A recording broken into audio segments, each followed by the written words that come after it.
Bienvenidos. This is the Paseo podcast. I am your host, Joshua Smyser-DeLeon. I am joined with three special guests today. I'm going to let them introduce themselves. But in short, we're going to be talking about representation in film, TV. West Side Story, for many people who are unaware, is coming out this month. In fact, as we are recording this episode, West Side Story is premiering to select audiences in New York City. It's going to premiere nationwide on December 10th. So this episode will be coming out just before it premieres for a general audience. But the reason I have the three individuals I have with me today is because a friend of the show, Erika Gonzalez, people will know her from the Women's Media Center, Power for Puerto Rico. She's been on the show in the past. Well, division of the Women's Center, IDAR, has put together a package of essays for publication on West Side Story specifically, and these essays reflect on the musical, the film, not the current film, but they reflect on the impact of West Side Story. They analyze the impact of the production, and we're talking about a production that has existed over 60 years at this point. So for more than 6 decades, West Side Story has stood as almost like the defining production on Puerto Ricans in the U.S., for better or for worse. In that same span of time, a lot has really been ignored and distorted about the people it claims to portray.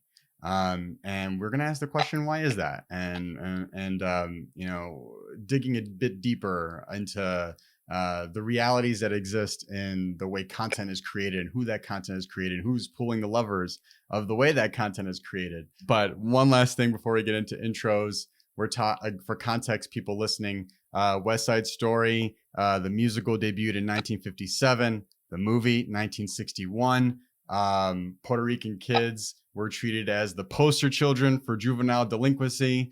It was almost like Romeo and Juliet at the heart of it, but yet there was so much problematic. There was so much problematic imagery, music, even representation of people who was playing Puerto Ricans on the screen. And again, West Side Story is not an outlier. You know, we've seen negative depictions or problematic depictions of Boricuas, of Latina people through many instances in the history of cinema and on TV. But today, with West Side Story coming out, we're going to dig a bit deeper into the different layers of that onion and why we should really be aware of some of our blind spots as we maybe watch this film or discuss this film with our friends, family members. So enough of my bloviating. Let's get into intros. Francis, why don't we start with you? Tell our audience about yourself. Well, my name is Francis Negrón-Muntaner. I'm a curator, filmmaker, writer, and scholar, professor at Columbia University. And one of my areas of interest has been media, just as a producer, as a maker of media, but also as a critic, as someone who watches media critically. Beautiful. Okay, Grisel, why don't we jump to you? What should our audience know about you? Hi, everyone. I'm so happy to be here. I am a scholar, a poet, a writer in general, and I focus on Afro-Latinidad. I focus also on a lot of film. A while back, I had an essay about boyhood that questioned the depiction of Latinidad in that film. And I've also written about I Am Cuba. So I'm coming from a few different angles. Happy to be here. Really happy to have you. Okay, Blanca, you're up. Last but not least, what should our audience know about you? Hi. Well, I recently retired after teaching for 15 years as an adjunct in film and media studies at Hunter. I was at Hunter for a long time. I was the founding editor of the Central Journal. So I did that for 10 years or more. And I also co-direct the James Aronson Awards for Social Justice Journalism from the Film and Media Department at Hunter. Okay. All right. Blanca, Grisel, Francis, really excited to have you on. And I think probably why I'm most excited to have you on is because just from speaking to Erika, from looking at your bios, by the way, y'all, like, we're only scratching the surface on how amazing you are. But I'm excited to have this conversation because I have yet to have a conversation on West Side Story. I've been cooped up at home. I think it's fair to say we have 3 leading Latina thinkers on the show today, especially in a time where we're thinking about how our communities are portrayed, especially in an era where we have a very much a racial unrest, a racial justice reckoning. The patriarchy is being challenged. We're pushing back against colonial tropes. So it's an exciting time to really dissect what we consume as viewers of film, TV. Now, at the beginning of the show, I did talk a little bit about West Side Story, but Blanca, I'm hoping, for you, if you could just kind of shine a bit more light on what West Side Story is, because I think we're in a time right now where TV movies are very much being democratized with streaming, and even with something like YouTube. And I think those more authentic stories are really what people are gravitating towards, and even stories that are created by BIPOC creators. Looking at shows like Insecure, movies like Get Out. I mean, even like big budget blockbusters from big studios like Marvel, where they're doing a movie like Black Panther with a Black director, Black wardrobe department, Black cast. Looking at that, with all that context, I should say. Do you think something like West Side Story is out of place in this day and age? Do you think this remake will kind of fall short? I know you haven't seen it yet, but just trying to get a sense from you. Does this make sense to come out now? Well, the moment I heard it was coming out and that Spielberg is doing it, and I don't think it would matter who was doing it, I dreaded it. I've seen every reiteration of West Side Story except the original play. The only thing I didn't see was the original play, which apparently the lyrics are even more upsetting than the film. And I keep saying every time I've seen it. So I've seen the other 2 plays. There was one that opened and closed right before COVID, right? And now this film. It's the same story. It's the same recycled story. It's a story that's stuck in the 1950s. It's stuck in a narrative of, we were relatively new migrants in large numbers to the city at that time. There was a discourse going on in the nation about juvenile delinquency. It was a way of getting women, Rosie the Riveter, right? Getting women back to work, out of work and back to the house, and part of that narrative was that, kids were running around and being gang members, right? And women weren't home to take care of them. So it's in that context. I remember newspaper headlines. I grew up in Brooklyn at the time that actually said, Daily News, we had millions of papers that said that, Puerto Ricans were here en masse, that we were here for welfare. Those kind of things were blatant. Talking about headline press. In 1959, I don't know if people know about the Cape Man, right? Salvador Grown. There was a killing in a playground and Hell's Kitchen. It's interesting because it's almost, there's a similar narrative to the play, although the play had come out in 57 and that killing was in 59. But it certainly came out in time for the film. And it highlighted, Salvador Grown, who was 16, and it was a basically playground rumble. And two North Americans were killed by Salvador, and he was given the death penalty. So eventually commuted. But and there was a campaign around freeing him, or not freeing him, but there was a campaign about leniency. So West Side Story comes out in this huge narrative, really about gangs and juvenile delinquents, and it already played into a narrative that said that men of color in particular are dangerous. All right. So we flow right into that storyline. And it hasn't changed. My thing is, it hasn't changed in 60 years that when they revised this production, it's still the same story, regardless of who we are and how many more complicated stories we have to tell. So I'm done with it. I am done with it. Because all of the energy poured into this is all about all the stories that are not told, right? All the productions that are not made. and our own voices. Most recently, I wrote an expanded piece on Rita Moreno, and I would have to say that my relationship to West Side Story is long, and I haven't had the same response every time. The first time I looked at West Side Story, the main question that I had was, how is something so fake have such reality effects? The actors, most of them are not Puerto Rican. The story makes no sense. You know, the music is not Puerto Rican.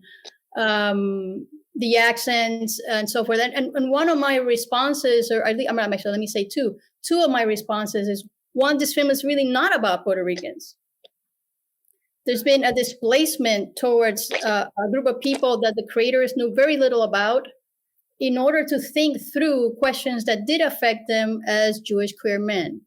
So when you think about it from that perspective, and people are singing "Someday, Somewhere, We'll Find a New Way of Living," and if you look at the downfall of the world of West Side Story, is not Puerto Ricans themselves, is when a heterosexual coupling that crosses lines, racial lines, can become a possibility, right?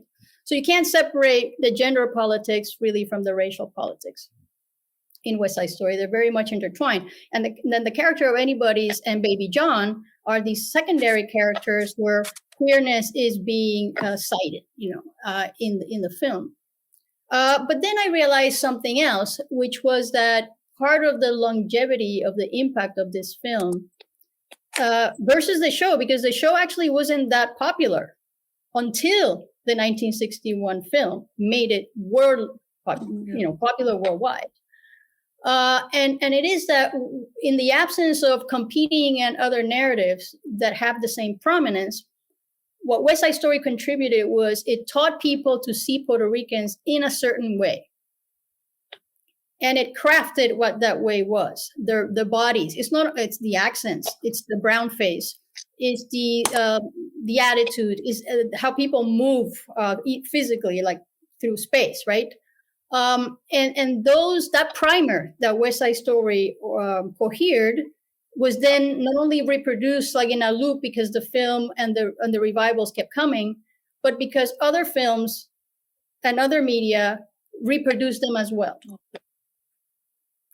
The second thing, though, is that Rita Moreno's character, because we have to differentiate Rita Moreno from her character.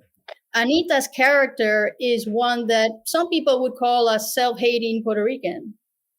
But at the same time, her performance in that was so exceptional and phenomenal.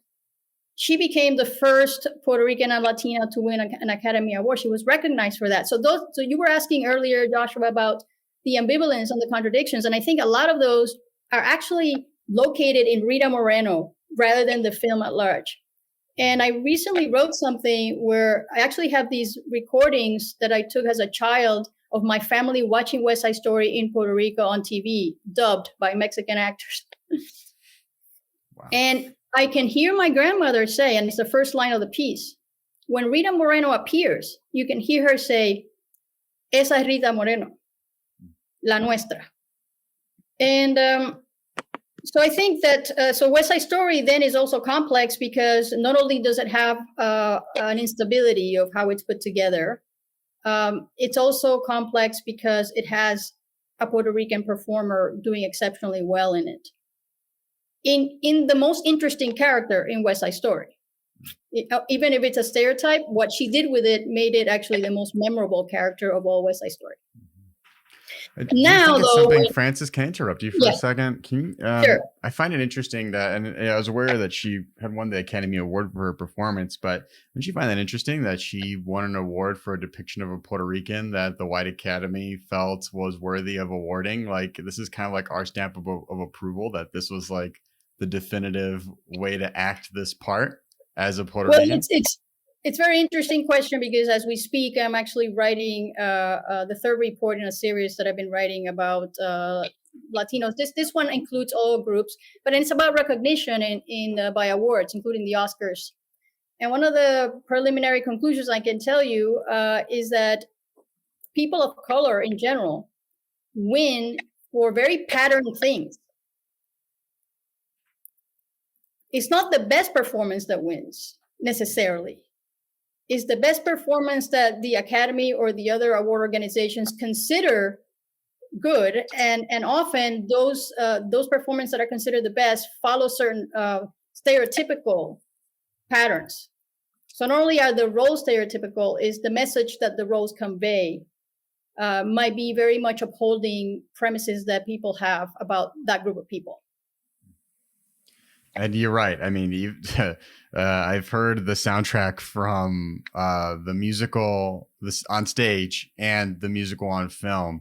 And I want to say it's America is that one song where they changed some lines in particular where they're like, I forget exactly what some of the lyric changes were, but the movie version was already awful. Basically wishing that Puerto Rico will disappear off the face of the earth because America is so great. But completely ignoring the colonial aspects. And I know we'll kind of weave that into our conversation here today, but Grisel, I wanted to come to you really quickly. So I think people feel conflicted by West Side Story. Not everybody, I think, like as we heard from Blanca, she's like, I'm done with it. No more, no más.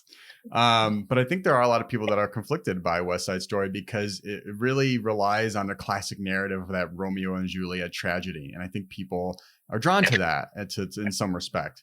Musical lovers are drawn to it. You know, I love musicals. So when I hear something like West Side Story, if I didn't have the context, I'd be like, oh yeah, take my money. Let me go watch this movie.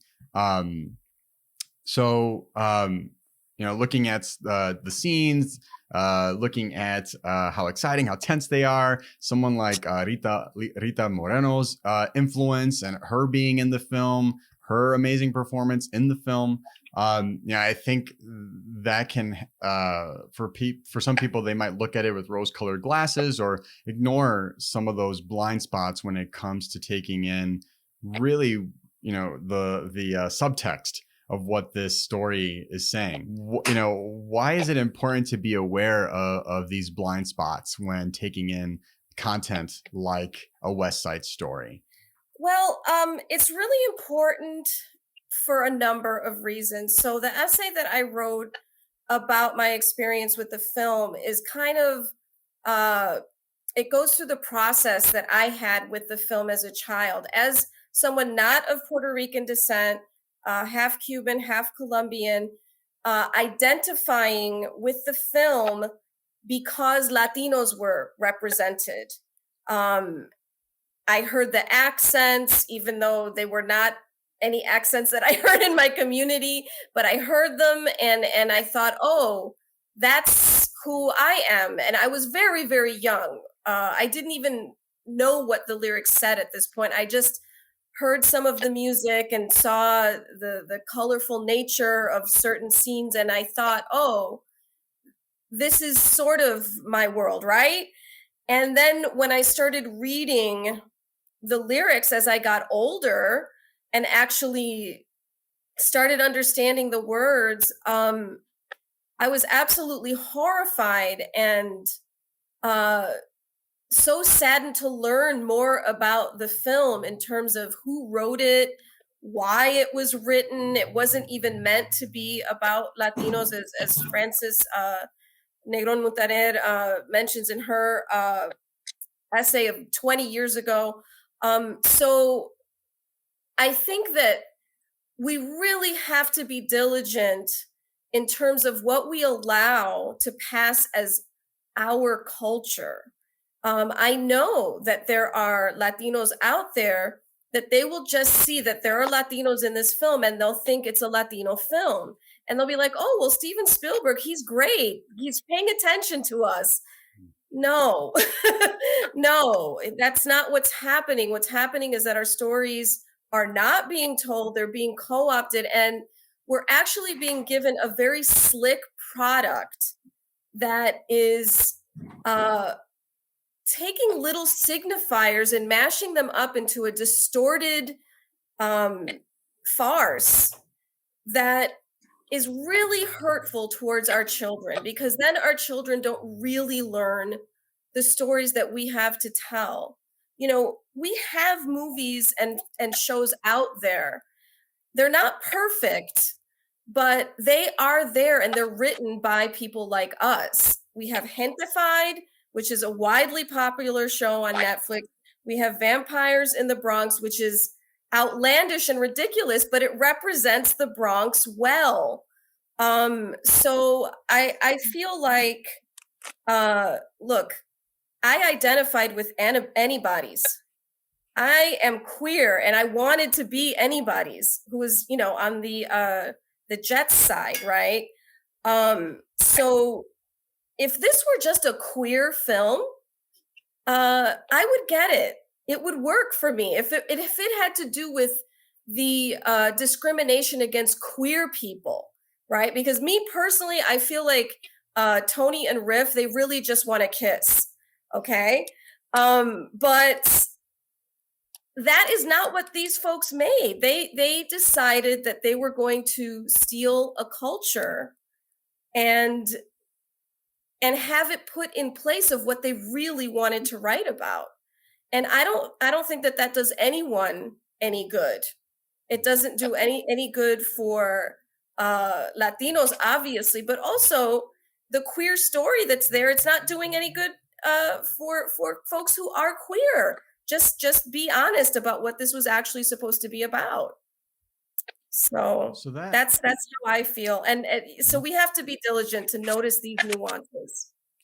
Yeah. And first off, I'm glad you worked in a Vampires versus the Bronx reference. Amazing film. And a great example of the really good content that is out there that's for us, by us. Grisel, you had mentioned, you know, there might be people that see West Side Story, see Steven Spielberg's part of is attached to the film and think, wow, okay, look at this white boy giving a platform to some BIPOC folks. This is great. You know, we're trending in the right direction. But to your point, it's a very superficial way of looking at it. For someone that might hear this and think, well, I really don't even know what my blind spots are. I don't know what I'm looking for. Do you have anything that helps you when you're getting ready to watch something, you know, read something? Is there anything that you do, almost like an internal checklist to kind of make sure that you're on the lookout for any potential blind spots? Like, what do you do in practice? What I do in practice is I see who wrote it first. As a writer, I'm always looking to see who's writing these stories. So that's first and foremost. If it's not written by a person of color, a Latinx person, a person of color in general, then I look to see who has agency and how in the storytelling. Are the characters complex? Do they have a full story arc? You know, these are things that may not, that a lot of folks may not exactly notice, right? A story arc, but other things to look at are, well, who is depicted as helplessly poor? Who is depicted as having a complex story that isn't, oh, we must make it. You know, none of those stereotypes. So I definitely look at that, and then I also look at gender and how women are represented. I look at whether there are women over 40 who are not demonized. You know, and I do look for queer characters that are actualized. I'd like to say something about the caveman, because it brings us to a change in context between 1961 and 2021, which is that the Salvador Agron was told from a similar perspective than West Side Story, in the sense that it wasn't very nuanced and very complex. However, it was already aware that you had to use Latino actors, and you had to use music that sounded or had some influence from Puerto Rican music. So it was already aware that the narrative needed some kind of tweak and adjustment. And this is something I think that, although we don't know what the changes that were done to West Side Story 2021 version, but one of the things that's different between 1961 and 2021 is that I feel that the creators of the the show and the first film, Puerto Ricans were really an afterthought. It was an element that fitted their way that were crafting their narrative, and they didn't really care to know much more about it. In this case, it seems fairly evident that Spielberg and the team creating this film is very aware that some people are critical of it. And the second thing that's different is the audience, because in 1961, nobody really cared about Latinos. In fact, people weren't even really thinking that much about Latinos as an audience. They were actually starting to think about Latinos as a voting bloc, whereas now a lot of the adjustments that have been made is for us to go see the movie, to make it acceptable to Latinos as consumers. And that's a different kind of power that we have now that we really didn't have in the 1960s, which is, Latinos go to the movies a lot. And they're often make or break in the first weekend of a film. Like I asked the Fast and the Furious folks, right? When Latinos don't go see that movie in opening weekend, it flounders, like it doesn't recover. So that's going to be interesting to see how the very different positions that Latinos occupy in relation to media and media consumption, not so much media production. In past studies that I've done, you can see that per capita Latinos were better represented in movies in 1940 than now. But as a sheer number of people engaged in the process of watching media, certainly there's a big difference between now and then. So one of the questions is how much of that context and also the last 10 plus years of Puerto Rico's subjection to U.S. capital and abandonment by the federal government during Maria, that has, I think, very much shifted awareness among many Puerto Ricans about the relationship between the U.S. and Puerto Rico and our own history in the United States, will come to play in watching this film and evaluating what it means, if anything. Yeah.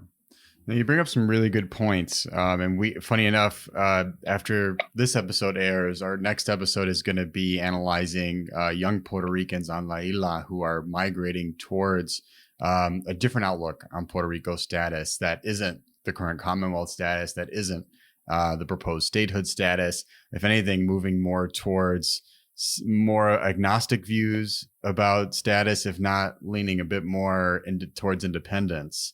And a lot of that points to La Junta, Hurricane Maria, a decades-long recession, and I mean, the list goes on and on and on. But even looking at, to your point, Francis, early 1900s, Puerto Ricans giving citizenship. Okay, cool. We could put you to fight in our wars. I'm speaking as the United States here. We can send you to fight in our wars. Okay, you'll get all the perks, being a voter. And then as that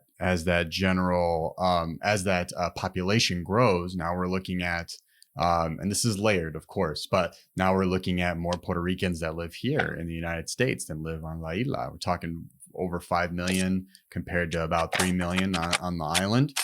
So talk about an even stronger voting bloc and even stronger consumer base that's just based here in the U.S. But something that you said that stood out to me was that comparison between then and now. And I know, Francis, you've written in your writing, I should say, you've pointed to films like West Side Story being less about transforming the power dynamics between white and BIPOC creatives, and really more about white creatives responding to pressure for change. And when you were talking about, it's not just like their character is Puerto Rican, it's like, we should probably get a Puerto Rican to play this character, or this is the score we want to go along with this film. It's like, let's take into account the setting. We should probably, if this is going to be in Puerto Rico, we're either going to go reggaeton or maybe some salsa. But you kind of get my point. Like now that's kind of in the general awareness. But you position it as less about the dynamic shifting and the power of the BIPOC community, and more about white creatives looking for ways to hold on to their power and the profit that comes with that power in the movie and TV industry. Can you share a bit more about that perspective? Yeah, I mean, I wrote a report called Latino Media Gab in 2014. It was the first of the series of reports that I've been working on. And one of the things that I learned in that process that was profound was that at the beginning, a lot of people that I interviewed would tell me if we could only explain to them, the executives in Hollywood, how much more money they would make if they would hire people of color behind and in front of the camera, they would do it. And by the end of the report, I realized they know that. They know that, because if I know it, they know it. That if they make more complex, more nuanced, more interesting stories about people of color that are pretty much almost the majority of people in the United States at the moment and will definitely be in the future, that they will have more viewers potentially, but they do it right. Because a lot of the examples that executives will give, oh, we tried this, we tried that, but they were pretty bad products, in part because of the reasons that we've been discussing. They're not complex, they're not nuanced. What I realized is that imagine what the studios and the networks and the press rooms, the broadcasters, all these spaces would look, feel, and produce if they had a plurality of perspectives. They would not be producing the stories that uphold the status quo. They would, people who have become accustomed to having access to power would now have competition from other people. So what they stand to lose by opening up the gates to all the talent of everyone, the people that are in power, is losing, in their view, is losing that power, which is not only the jobs or the profits, but it's the stories that are being told, the very stories that are being told. Who are we? What is this nation about? What is its history? What is its present? What is its future? And I think what we forget is that it's really the story that makes us behave in certain ways. It's not the money. I mean, the only reason we value money is because we have a story that tells us that money is valuable, which actually it's not. Money itself is nothing. The reason that we show up for work is because we have a story that says that's what you're supposed to do because you need money to survive, which you do not. And so forth. So the control of the story, what is the society, how it's organized, et cetera, what makes life worth living, all these fundamental questions are the ones that are being posed by mass entertainment to uphold a certain type of system. To lose control of those stories is to lose control of the direction of society. I think you're right. I think those are all fascinating things to explore, and they actually are a good segue to one of my last questions for y'all. If you were in charge, you were the Steven Spielberg or the Kushner in this West Side Story reboot, what would you change about the story? Or is West Side Story just something we should let sink back in the ocean? Whoever wants to I would let take it that sink. Blanca says let it sink. Okay. I would let it sink. There's so many possibilities now. There are so many stories. I mean, if anybody has a perspective and something to say about the way that race operates in this country, it's Puerto Ricans, right? And if anybody understands, like both the racial and colonial relationship, it's Puerto Ricans. I mean, we actually might have a lot to say, that is way beyond the narrative of West Side Story. So it's, I have to say, so I just got to pass that right now, going on and through December 15th, there's the official Latino Film Festival going on. There's scores of films there, like short material, long material. I mean, it's it's not as if the makers don't exist. They exist, like right now, tune into the festival, for $45, you get a festival pass and see scores of films by filmmakers, right? So we have the talent. I'm going to couple this question with another one, Blanca, put you on the spot here. So in addition to, what would you change if you were rebooting West Side Story? If you were to create something totally different, how would you use that $100 million? What Puerto Rican story would you tell? Ooh, whoa. Well, we're a complicated story, it's a story, it's about the Caribbean. It's a story about this, and you could do it through a love story. You could talk about, this relationship with the United States, problematic and increasingly problematic. I mean, I don't know, because I'm not fiction writer, but I know that it would have, what it would have, which none of these stories have, is a Puerto Rican eye, right? Through a Puerto Rican eye, through Puerto Rican eyes, not through Spielberg's eyes or not through these white eyes, as I, titled my piece. And it would be stories that women would tell also, because we don't have any, there's no women's stories really in West Side Story.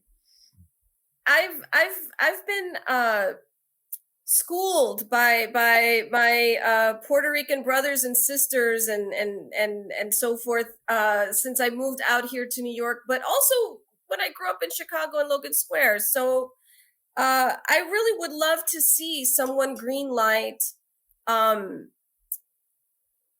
the adaptation of Julia de Burgos. I want to say it's called A Song of Water by Carmen Rivera, the playwright. I'd love to see that made into a film. That would be wonderful. Pablo Neruda called Julia de Burgos the voice of Latin America. Why doesn't everyone know that? Everyone should know that. So yeah, that would be great. And that second part there, if you were at the helm of West Side Story, what exactly would you change approaching that reboot? If we had to remake West Side Story, which I don't like that idea, but if I were at the helm of that, I would want it to be a queer story. So here's the thing. Queer folks have always been at the center of this story, right? The people who made it are queer. And I think that they were even deflecting when they wanted to make it between this argument between Jewish and Gentile folks, right? That was the original idea, but then they decided to superimpose Latinidad on top of that. So why not strip away all of the closeted pretense and make it into a queer story about two guys in two gangs that want to not be in gangs. They just want to be lovers. I think that would be great. Why not? I'd go watch that for sure. Okay. France, these are really good. Francis, same question to you. Well, if you were in charge of the West Side Story reboot, what would you change? And if you had if you had that same $100 million budget, what Puerto Rican story would you prioritize? What would you tell? One of the weaknesses of West Side Story is that the characters are very underdeveloped and the story is not very interesting. The strengths of West Side Story are the choreography and some of the music. So to do something with that material would require that you actually start crafting actual characters and an actual story. That'd be good. And I sometimes I've thought it would be interesting to do a meta approach to it. So instead of just like, for instance, one of the things that Spielberg's trying to do is like, if the original was pretty fake accents, brown face, actors that weren't Puerto Rican. Actually, he as Paul Simon in The Caveman is trying to make it more realistic in its aesthetic. So it has it sticks more with certain audiences. So I think you could go against that grain and make its its surface be more what it's about. You could also shift the perspective of who's telling the story, or actually have multiple narrators telling the story. So instead of this being about Tony and Maria, I can imagine, hearing what's going on from Chino's perspective, who, as we know, probably ended up in the electric chair. We can hear more from from Anita's perspective. So one approach could be that we shake it up, is apart from developing its characters and developing a more nuanced story, is why do we tell it from multiple points of view?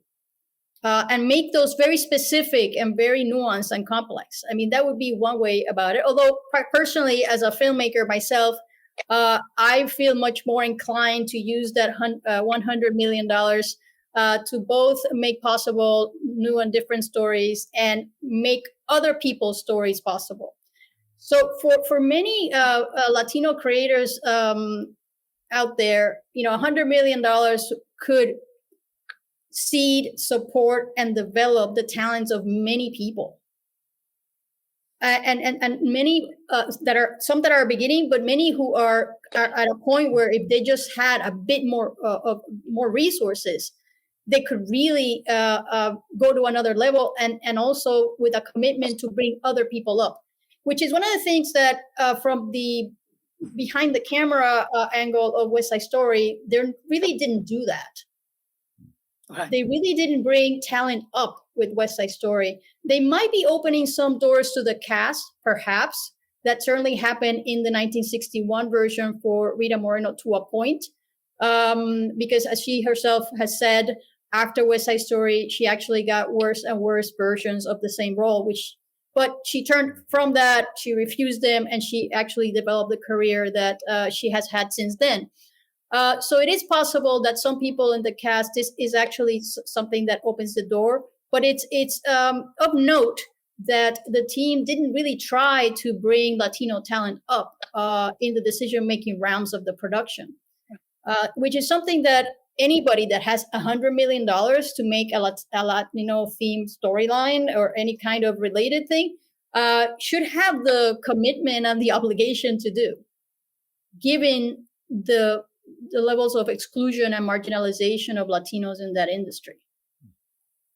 I mean, if I just had $100 million, thinking about the number of people that I can impact in my neighborhood, I live in Hermosa, not too far from Logan Square, Grisel, right. not too far from Humboldt Park, born and raised in Humboldt Park, and thinking about just the number of local actors, Puerto Rican, not Puerto Rican, just a part of the larger Latina community, just the BIPOC community in general, how much of a benefit that $100 million could do to just bringing those ideas to life. I mean, we've had BIPOC creatives on the show in the past, and I know just $1 million could completely transform their trajectory in their career, and again, just allowing them to live their passion. And actually, to go back to Blanca's point about, and this is something that Spielberg himself has said, that this is a passion project that he's been thinking of. He loved it as a child, and he wants to. He says he wants to address some social issues. But he also wants to make a musical because this is part of his career arc and his legacy. And of course, he picked the musical that has received the most Academy Awards in the history and one of the most recognized films of all time of any genre. But if you think about if your motivations in making a big project actually include more dimensions, includes providing entry points and opportunities for the group of people that allegedly is being depicted and whose story is allegedly being told, you make so much more of an impact, and open and make possible that other people, a multiplicity, not just one more person, because this is also like the Lin-Manuel Miranda syndrome a little bit, that Hollywood often has opened the door for one. So you use these projects to actually open the door for many whose collective efforts are going to be making some changes and making possible some transformations that are necessary. Hola, Joshua Smyser-DeLeon here, founder and host of the Paseo podcast. Thanks for listening to the show, where we highlight stories by, from, and about the Puerto Rican community, from La Isla to the diaspora. If you want to help us share the diverse and vibrant stories that make up the Puerto Rican communities here on Paseo Boricua in Chicago and around the world, subscribe to our podcast on Apple Podcasts or wherever you stream your podcasts. Subscribing helps more people find the show and will help you make sure you never miss an episode. Leaving a 5-star rating and showing some love in the comments helps too. You can also give a donation by looking up the Paseo podcast on savechicagomedia.org. Okay, that's enough from me. Enjoy the show. I was watching Jasmine Camacho Quinn's performance at the Tokyo Olympics, and I remember how proud I was seeing her hoist up a gold medal, Puerto Rico's second only ever gold medal. And then all of a sudden I see all this chatter of people questioning her Boricua card. So that got me thinking, what does being Puerto Rican mean? So we're asking all of our guests that. It's a heavy question. You can take it wherever you want. Grisel, I know you aren't Puerto Rican. You're half Cuban and Colombian, right? But as I told you before we started recording, you are more than welcome to the Boricua barbecue. So for you, it's just, what does being Cuban, Colombian mean to you? But Blanca, why don't we start with you? What does Puerto Rican mean to you?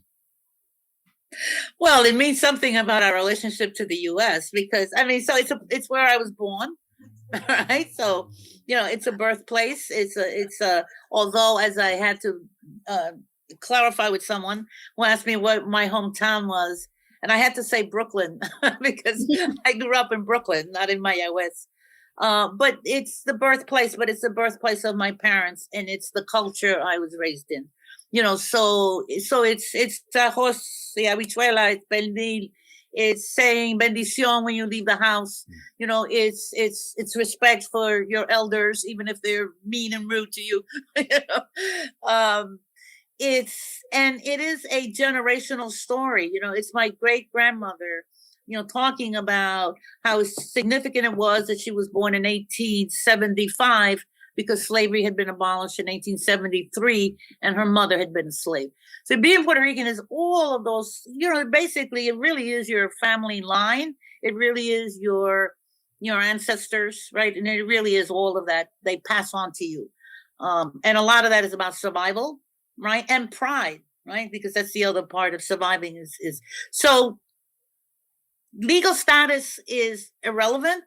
I'm a Puerto Rican citizen, whether we're a nation or not, and then I'm an American citizen, although I say I'm a New Yorker, more than anything else. I'm not feeling very much at home, out in the boondocks or in the South for that matter. There are places where I feel totally alien, in this country, that has to do with race. So it's complicated, but it really is a lot about heritage and culture and family, no matter where I live. I appreciate that. Francis, what about you? What does being Puerto Rican mean to you? To me, being Puerto Rican is a way to be, see, and inhabit the world from a particular perspective. People, certainly as other people, I have favorite foods that are eaten more in Puerto Rico than other places. I have a definite attachment to place. I grew up in Puerto Rico, although at this point in time, I have lived only 17 years of my life in Puerto Rico and the vast majority of my all my adult life in the United States. However, those years were extremely formative. But if I think about what is it that I carry everywhere, even when in a part of the world that I cannot make a tostón, or even a part of the world where I don't hear the kind of Spanish that we speak or the kind of English that we speak, I think what I carry with me everywhere is the way I see the world, the way I relate to other people as mediated by that sense of self that's historically produced and also by our experiences in our families and so forth. That's really what I carry. And I remember one day I was driving with a friend, and we were actually talking about this and how people often say it's about food, pasteles, or it's about our Spanish, or it's about a place. And what he said that really resonated with me is that we know what is it to be oppressed in a particular way. And that creates a certain kind of bridge to understanding other people. So it's not only that it's the way that I view the world, I relate to other people, it's also a way that I communicate with other people and coalesce and build with others that have experiences that in some way are similar, structurally similar, in the sense that they have also had to face life, living in a place that's disadvantaged in historically and in the global capitalist system. So in that sense, Grisel, I'm curious what you have to say, because I feel that it's those histories that we have that and that sense of self that we develop thinking through those stories that make us capable to relate to other people. and their stories. And the interesting thing is that experiments or efforts like in the Heights were betting on the opposite.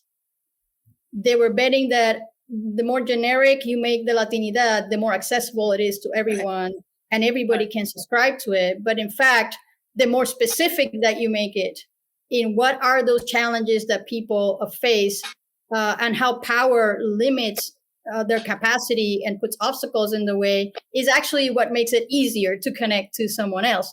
Which, going back to your comment about Camacho Quinn, one of the things that nobody said about her win that I find so profound is that the event that she won in, it's a race with obstacles.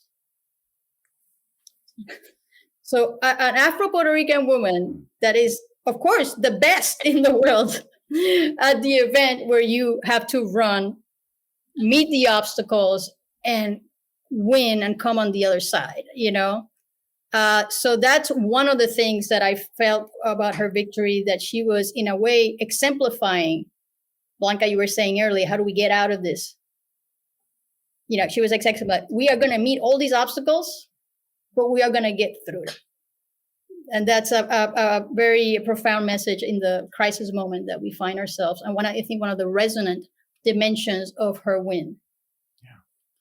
I don't know if she had won in, I don't know, another type of event, I'm not sure it would have been as impactful. Yeah, no, and I didn't think about it that way either. I mean, talk about La Brega present in a sport, one obstacle over another just to like get to the finish line. So I appreciate that lens. Grisel, what about you? What does being Colombian and Cuban mean to you? Well, first of all, I just want to thank you for even allowing me to answer this question, considering that normally it would be focused on Puerto Rico. So I appreciate that. I come from a slightly different perspective in that I'm half, right? Half Cuban, half Colombian, not born in either country, born in Chicago. I grew up around Mexicanos, Puerto Ricanos, Polacos, Polish folks. I married a Puerto Rican. I eat Puerto Rican food more often than I ever eat Colombian food, although there are really good Colombian restaurants in the New York area. I have always felt like an outsider. And in fact, that's the anthology that I edited for Routledge. It's Latina Outsiders Remaking Latina Identity. And it's really about this perspective of people who are not only, we're already on the periphery within US culture, but there are those of us within Latinidad who still feel, even within Latinidad, to be on the periphery, whether it's because we're queer, whether it's because of our racial makeup, whether it's because we just interpret the world differently. We have a different perspective. Mm-hmm. I grew up as a punk, right? A punk rocker. So I find that my outsider perspective is incredibly important in terms of navigating my Latinidad. I feel like there's no way that I would be able to survive not only living in the US, but living within a patriarchal Latino family at times, a world that is not friendly to queer folks.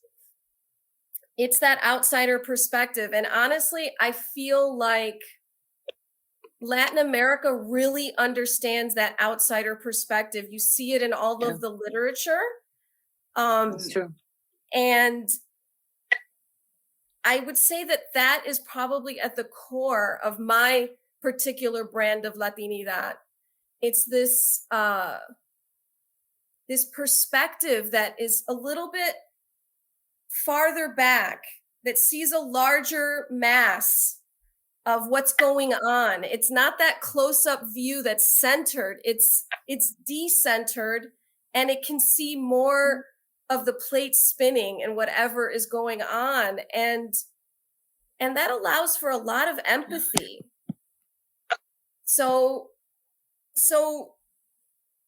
people who have this perspective are not willing to do what some of the people who are centered all the time are willing to do for that attention. We just don't want to hurt people that way. We would prefer that more stories get told and make less money. We really would. So I hope that says what it, it's not specifically Colombian or Cuban. It's more of an amalgam of all these different things. Yeah. Well, and I think most importantly, that's your truth. That's the lens that you're seeing identity through. I think that's what matters first and foremost. Speaking of, speaking your truth, putting your thoughts out there for people to digest, make them think about things from a different perspective. We are going to link each of your essays that were posted to IDAR in the show notes. So people listening or watching on YouTube, you can see that there. But I just want to give the website really quickly for everybody in case you can't get to the show notes for whatever reason. But to see Francis, Grisel's, and Blanca's essays, you can go to womensmediacenter.com/IDAR. That's spelled just IDARE, IDARE, Women's Media Center. Go check it out. But for people that really enjoyed our conversation and want to keep up with each of you, how can people do that? Do you have a social media account or accounts, website? Give us all the things. What should we know? Blanca, why don't we start with you? Well, you can find me on Facebook, that dinosaur, and the email. And the email is prof bv, my initials, B as in Blanca, V as in Victor, @yahoo.com. Cool. Grisel, what about you? I'm on Facebook, of course, but also Instagram and Twitter, and it's usually some version of Grisel Y Acosta, Grisel Yolanda Acosta, Dr. Grisel Acosta, like it's some version of that. So you can find me. And then my website is grito.org. And I think I also have a Dr. Grisel Acosta link tree that has all my upcoming things. And of course, this will be linked on there as well. Okay, Francis, what about you? Yeah, I mean, I'm somewhat of a reluctant social media participant, but I do have a Facebook, and I do post my work there mostly. And I do have a Twitter account. I'm Francis Negron. I mostly retweet things there. So to follow more what I'm doing, I think the Facebook, I try to actually use it as a way to communicate, but also a kind of archive that people can go through to see what's been happening with the work. All right.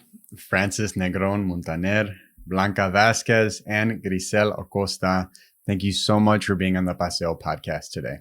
Thank you. Thank you, Joshua.